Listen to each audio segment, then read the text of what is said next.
what's going on? So we back, finally starting to kick off these YouTube videos again. I've been delayed because I've been busy with other jobs and client work and things like that. So finally getting back to these YouTube videos. So I wanted to kick off this video series called Why Did I Buy It? I'm basically gonna be going through my gear that I've accumulated over the last 2 to 3 years and just informing you guys on what went into the decisions of me buying certain pieces of equipment, and more importantly, if it was even worth me having or if I regret buying anything that I currently have, to keep you guys hopefully from making some of the mistakes that I made or wasting money on buying certain pieces of equipment. So as you guys probably already guessed within the thumbnail and the title of this video, we're gonna be talking about 70-200 G Master lens. This lens is an absolute beast.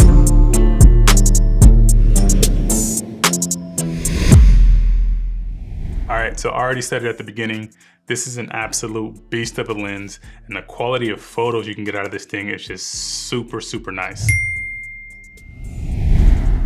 But I do regret buying it. What?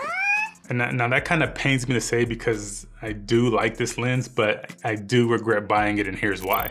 Number one is, this thing is freaking heavy. Like, this thing is big, it's long, it's clunky, and it's just a little bit of an inconvenience when I'm trying to tote it around from shoot to shoot.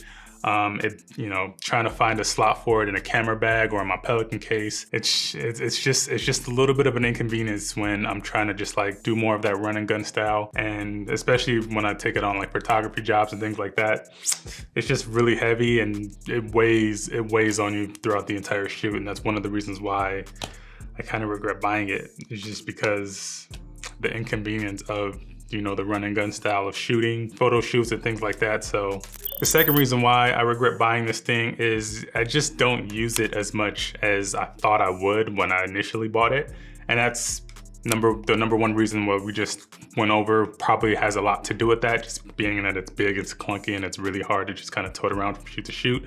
But it kind of is what it is. But let's talk about why I even bought this thing in the first place. So I was at a point in my career when I bought this, so it was probably like a year and a half ago. I was at the point in my career where I didn't necessarily know what I was trying to get into in terms of my style of shooting and what I wanted to shoot and things like that. So at the time, I found myself shooting a lot of like sports, and I was on the sidelines of a lot of different like high school football sporting teams, taking some pictures and video from the sidelines and things like that. So I felt like I needed a longer lens to capture some of that content. And at the time, I thought I was going to be getting hired a lot more to do those type of jobs, and fast forward till now, it wasn't the case. I actually tried to like stray away from that style of shooting, or not necessarily that style, but that type of field and doing sports and things like that.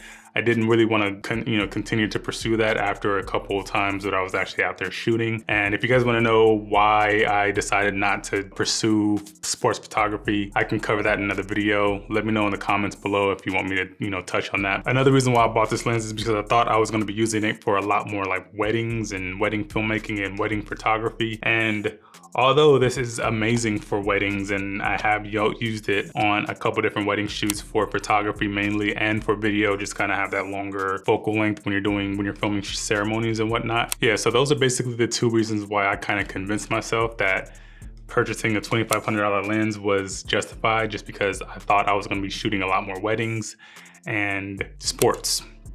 I am still in the process of pursuing wedding videography and photography. And just recently, I kind of took this thing on a wedding shoot about a couple weeks ago. And sadly to say that this thing never left the Pelican case. And partly because, again, going back to the first reason of why I even regret buying this thing in the first place, it's really big, it's really heavy, and for this particular wedding that I shot a couple weeks ago, I was, hired mainly for photos. So I was a wedding photographer for the day, and I think I was on set I was at the event for about eight hours or so. And I had my whole fast gear with 2 camera bodies, my whole fast gear camera strap with 2 camera bodies. And just imagine having this on one of the camera bodies. It would just weigh me down way too much. And it would probably get to a point where I would fatigue myself out really, really fast. And for a wedding, you kind of have to be ready and be prepared for anything that's happening at any given moment. And I've just felt like having the 70-200 with me would have been more of a nuisance than an actual luxury to kind of have it on set, if you understand what I'm saying. So I elected to go with a couple other lenses that I absolutely love, and we'll get into those lenses in another episode. But yeah, so it's that's basically the reasons why I regret buying this lens, because I took it on a wedding shoot and I thought I was gonna be using it like crazy, and it never left the camera bag. It never left the Pelican. So yeah, sad to say, I do regret buying this lens, but it's not because of the lens itself. It's not because the lens is trash or anything like that. This is a beast of a lens, and like I said, I love the quality of photos that I get out of this thing. But the type of work that I'm doing on a consistent basis and I want to do going forward, it's just not something that's gonna really benefit me for the type of content that I'm creating and the type of style of content that I'm creating and me going forward. Because I kind of want to more focus on videography rather than photography anyways.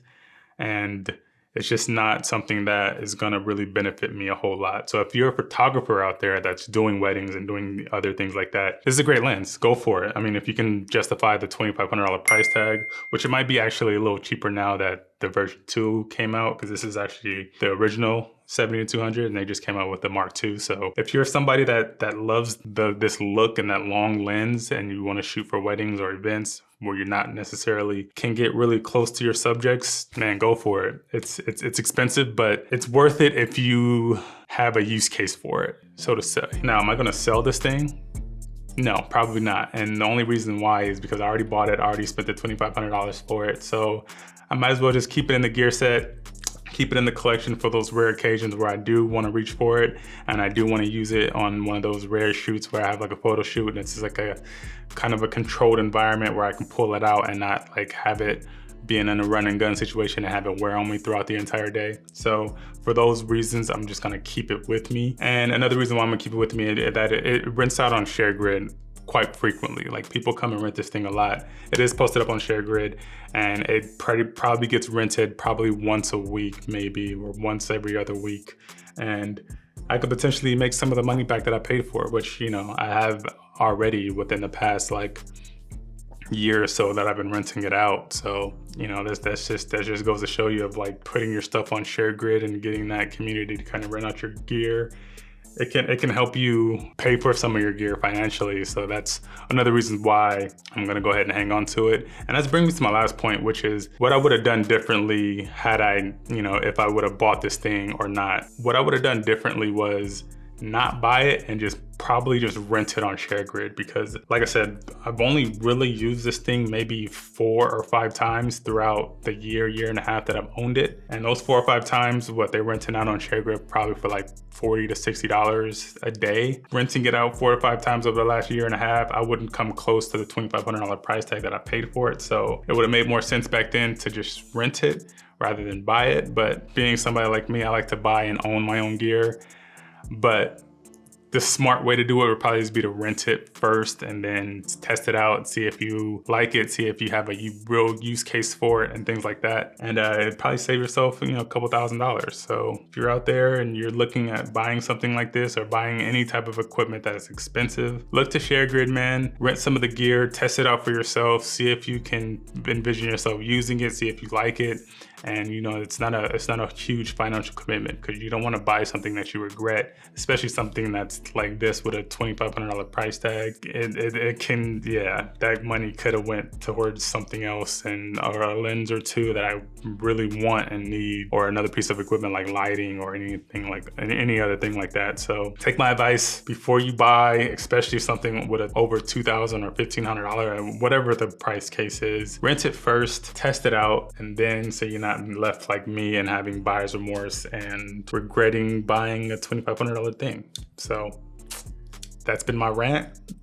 Appreciate you guys checking this out. And like I said, this is gonna be a series. I'm gonna be going through a lot more of my gear. So if you guys are interested in stuff like that, if you wanna see me kind of review and talk about some of the gear that I already own, make sure you follow me or hit that subscribe button and hit me up in the comments. Let me know what you think. Let me know if you use this lens, what you use it for, because maybe you guys might inspire me. Put this back into the field and put it into practice and get some more use case out of it. But until next time, man, see you guys in the next video.